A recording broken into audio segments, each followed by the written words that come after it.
अब एक गुंडा था अमेरिका, एक उसकी गुंडागर्दी इंडिया भी बर्दाश्त करता रहा, पाकिस्तान भी करता रहा, पूरी दुनिया बर्दाश्त करती रही, चाइना भी बर्दाश्त करता रहा। मगर जब अभी उसकी गुंडागर्दी इंडिया ने मुंह तोड़ जवाब इसलिए दिया है कि एक तो उसको रशिया की सपोर्ट है, उधर से चाइना की सपोर्ट है, ठीक है, और खुद मोदी खुद सुपर हीरो है। अमेरिका के जो ताल्लुकात हैं उनमें दरार जो है वो गहरी होती जा रही है। और आज ये भी खबर आई कि इस महीने के आखिर में मोदी जो है वजीर आजम हिंदुस्तान के, वो चीन भी जाएंगे। SCO की गालिबन मीटिंग है और ये भी एक सिग्नल वो कर रहे हैं कि वो अगर अमेरिका के साथ मामला खराब हो रहे हैं तो फिर वो चीन के साथ जाके मिल सकते हैं। जो आलमी तजज़ियाकार है ना, जो माशी तजज़ियाकार, वो ये कह रहे हैं कि अगर इंडिया रशिया से तेल नहीं खरीदता है तो इसके असरात पूरी दुनिया पे पड़ेंगे, क्योंकि जो आलमी मंडी है तेल की उस पर ज़्यादा बोझ पड़ेगा। अगर ये कतर और सऊदीया के तरफ आता है, खलीजी ममालिक के तरफ ये इंडिया भी आता है, तो इसके असरात आलमी तेल पर पड़ेगा और दुनिया भर में तेल महंगा हो सकता है। अगर इंडिया रशिया से नहीं लेता, अगर इंडिया रशिया से नहीं लेता है तो इसके असरात पूरी दुनिया पर, डिमांड ज्यादा हो जाएगी, सप्लाई शॉर्ट हो जाएगी, तो फिर प्राइस इंक्रीज होगी। जी, ये ज्यादा बढ़। अब आपको इंडिया और चाइना के रिलेशन किस तरह नजर आ रहे हैं कि शी जिनपिंग और नरेंद्र मोदी एक ही पेज पे आपको नजर आएंगे SCO में, जिसको नरेंद्र मोदी इग्नोर भी कर सकते थे, लेकिन उन्होंने जाना इंपॉर्टेंट समझा और बोला कि नहीं, मैं चाइना खुद विजिट करूंगा। और इससे पहले इंडिया के जो ऑफिशियल्स हैं, उनके डिफेंस मिनिस्टर, उनके फॉरेन मिनिस्टर, वो भी चाइना जा चुके हैं। तो ये ऑपरेशन सिंदूर के बाद इंडिया और चाइना की जो क्लोजनेस है उसके ऊपर क्या कहोगे कि ये दुनिया इस क्लोजनेस को कैसे देख रही है? ये दरअसल ये जो क्लोजनेस हुई है, ये अमेरिका और इंडिया के जो रिलेशनशिप थे वो खराब हुए हैं। अगर ये खराब ना होते तो मुझे पूरा यकीन था और पूरी दुनिया को यकीन है कि इंडिया उस तरफ नहीं जाता। अब इंडिया को अपने लिए एक पार्टनर तो चाहिए जो आलमी मैदान में उसका साथ दे, तो उसके लिए उसको चाइना या रशिया में से किसी एक को नहीं, बल्कि चाइना और रशिया दोनों के साथ अमेरिका के खिलाफ उन्होंने पार्टनरशिप बनानी है। तो ये सिर्फ इसी के लिए, यानी कि अमेरिका पे दबाव बढ़ाने के लिए अगर उनको कहना है इंडिया ने कि भाई मेरे पास अगर आप नहीं है तो ये दोनों बड़ी इकोनॉमीज मेरे पास है। कहते हैं इंडिया, चाइना और रशिया अगर एक हो जाएंगे तो ये एक नई करेंसी बनाएंगे जिससे डॉलर को बहुत बड़ा खतरा है। तो आपको ट्रम्प के अंदर ये भी डर नजर आ रहा है कि अगर चाइना और इंडिया और रशिया एक इकट्ठे होते हैं तो फिर डॉलर की वैल्यू खत्म हो जाएगी और डॉलर रुपए के लेवल पे आगे रहेगा। डॉलर रुपए के लेवल पे तो नहीं आ सकता, लेकिन उसकी वैल्यू कम हो सकती है। जो ब्रिक्स ममालिक हैं वो चाहते हैं कि एक नई करेंसी ऐसी तजवीज़ की जाए जिससे कि ये जो तकरीबन एशियाई ममालिक या रशिया के साथ ये अपने करेंसी में डील कर सकें, तो उससे डॉलर में की जो कदर है वो बहुत कम हो सकती है। तो दौरे 31 अगस्त के SCO समिट को आप किस तरह देखते हैं, कितनी बड़ी डेवलपमेंट है?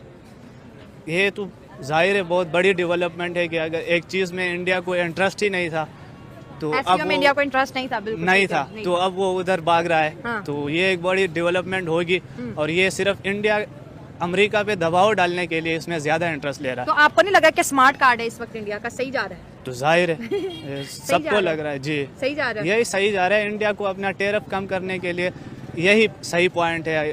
अगर वो रशिया और चाइना के पास ज्यादा भाग के जाएगा तो अमेरिका हो सकता है ज़रा नरमी दिखाए। ट्रम्प के लिए बहुत बड़ा नुकसान है क्योंकि इंडिया काफ़ी अच्छा मुल्क है, इकोनॉमी भी बेहतर है उसकी, और चाइना की इकोनॉमी भी बहुत बेहतर है। ठीक है, ये दोनों मुल्क जब आपस में अटैच होंगे तो ये काफ़ी अच्छा मुल्क को लेके चलेंगे, इनको भी फायदा होगा, चाइना को भी, इंडिया को भी फायदा होगा। और ये मोदी जो सा, ये ट्रम्प है जो सा, इसको तो गश इसने फिर पाकिस्तान के आगे हाथ बढ़ाना है। पाकिस्तान के साथ इकोनॉमी अपनी बेहतर करेगा, लेकिन नहीं, कोई फायदा नहीं। इंडिया की इकोनॉमी बहुत हाई क्लास है और चाइना जो सा पाकिस्तान का भैया, पाकिस्तान की पीठ पीछे उसने छुरा घोप दिया मेरे हिसाब से। 31 अगस्त को बहुत बड़ा जो सा ना वो होने लगा है, जलजिला आने लगा चाइना में। जब इंडिया का नरेंद्र मोदी चाइना में ऐसे लैंड करेगा, वहाँ पे शहबाज शरीफ भी होगा, तो शिंग पोंग यांग बोंग जो भी नाम है इसका, वो हाँ वो भी वहाँ पे होगा। ठीक है, इसके बाद पाकिस्तान को काफी झटका लग सकता है क्योंकि चाइना ने पाकिस्तान की काफी हेल्प भी की है। आपको नहीं लगा कि ग्लोबल साउथ की बात करें जिसमें इंडिया भी है और अब चाइना भी इसके साथ जो है मिलता चला जा रहा है, और देखें तो चाइना की आबादी भी 140 करोड़ है, इंडिया की आबादी भी 140 करोड़ है,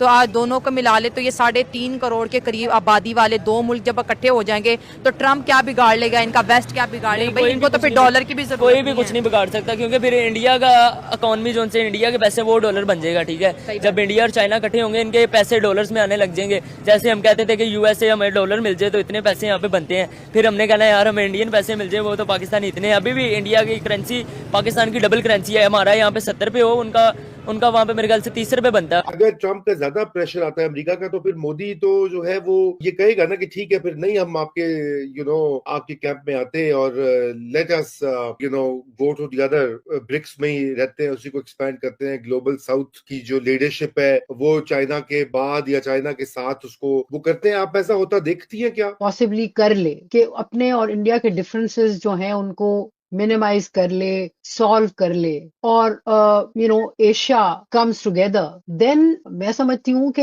एक बहुत बड़ी स्टेप फॉरवर्ड होगा उनके लिए, चाइना या चाइनीज कैंप के लिए। देखिए, ट्रम्प अजीब किस्म के आदमी है। ये चंद महीनों पहले की बात है, आपको मैं याद कराती चलूं, जब उन्होंने इतनी बेइज्जती की थी यूक्रेनियन प्रेसिडेंट जेलेंस्की की। मतलब ये कि इतनी, जिसे कहते हैं ना, पत उतारी थी उस बेचारे की, उसको बुला के उसको कहा कि व्हाइट हाउस से निकल जाओ। तो इनका कुछ पता नहीं है। और तब ये कह रहे थे कि मुझे पुतिन से ज्यादा किसी को पुतिन का पता नहीं है, और बिल्कुल वो बहुत अच्छा आदमी है, जब उसने कमिट कर लिया है तो वो पूरा करेगा। साथ ही अब वो पुतिन को धमकियां दे रहे हैं। अब वो कह रहे हैं पुतिन को 2 सबमरीन्स अपनी भेज दिए हैं, न्यूक्लियर वॉर की धमकियां दे रहे हैं। सो एक तो बात ये है कि ये कोई मेंटल मरीज डेफिनेटली है Donald Trump. Unstable foreign policy America की खुद बहुत है।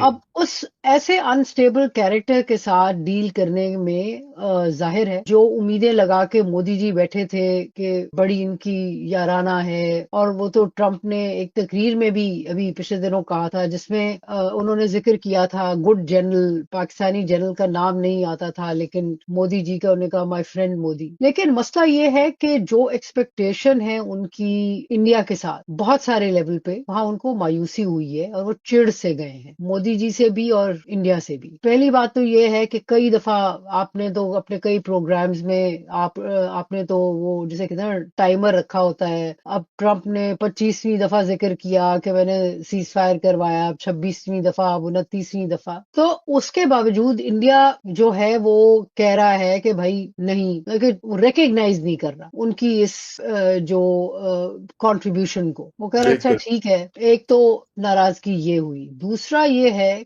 कि जैसे कई दफा आपके प्रोग्राम्स में जिक्र हुआ है कि जो वो कंसेशन मांग रहे हैं हिंदुस्तान से, वो नरेंद्र मोदी क्या कोई भी head of the government, Indian government, अगर राहुल भी हो तो वो भी नहीं कर सकते। एग्रीकल्चर और डेयरी पे ये कंसेशंस नहीं दे सकते। तीसरा ये है कि देखें, एक कॉन्टेक्स्ट था ऑयल का। ऑयल जो है एक तो चीपर, रिलेटिवली चीपर मिल रहा है रशिया से। दूसरी बात यह है कि पिछले साल की कैलकुलेशन है कि 1 billion barrels, millions of barrels महीने का जो है वो इंडिया इंपोर्ट कर रहा है। बट ये वो इंपोर्ट है जो कि यहाँ आता है, रिफाइन होता है प्राइवेट सेक्टर। मतलब ये कि कुछ महीने पहले जो पब्लिक सेक्टर रिफाइनरीज थी उन्होंने रशियन ऑयल लेना बंद कर दिया था, लेकिन जो प्राइवेट सेक्टर रिफाइनरीज है इंडिया की वो मेनली वो ले रही हैं। और ये जो ऑयल है ये प्रोसेस करके ये फिर आगे वो यूरोप को बेचते हैं। और जब पाबंदी लगाई थी जो बाइडेन ने यूरोप पे कि तुम लोग रशियन ऑयल नहीं ले सकते, जिसकी वजह से यहाँ अच्छा भला क्राइसिस आया था। क्योंकि मुझे याद है कि यूके में फ्यूल की प्राइस ऊपर चली गई और बहुत सारी चीजें महंगी हो जाती हैं। तो यहाँ फिर ये हुआ था कि जो वाया मीडिया यूरोप ने निकाला वो ये कि वहां से लेके, क्योंकि इंडिया से वो खरीदते थे, India was one of the countries जो कि रशियन ऑयल लेके प्रोसेस करके आगे यूरोप को देता था। तो एक कारोबार है जो चल रहा है। और इनफैक्ट जो ट्रेड एग्रीमेंट है मुख्तलिफ यूरोपियन मुल्कों की और हिंदुस्तान की, उसमें एक एस्पेक्ट जो है ये इस प्रोसेस ऑयल का भी है। अब जाहिर है ट्रंप चाह रहे हैं कि उनसे खरीदा जाए ऑयल, लेकिन हमारे तो गर्दन पे अंगूठा देके हमसे तो उन्होंने डील कर ली है ऑयल की। बहुत सारे सवाल उठते हैं, इंडिया नहीं कर रहा। और दूसरी बात यह है कि वो कहते हैं कि जब मैं कह रहा हूं उठो तो उठो, जब कह रहा हूं बैठो तो बैठो। सो एक ईगो का मसला ट्रंप साहब का पड़ गया है, जिसकी वजह से वो पुश कर रहे हैं। 25% कर दिया है। जाहिर है एक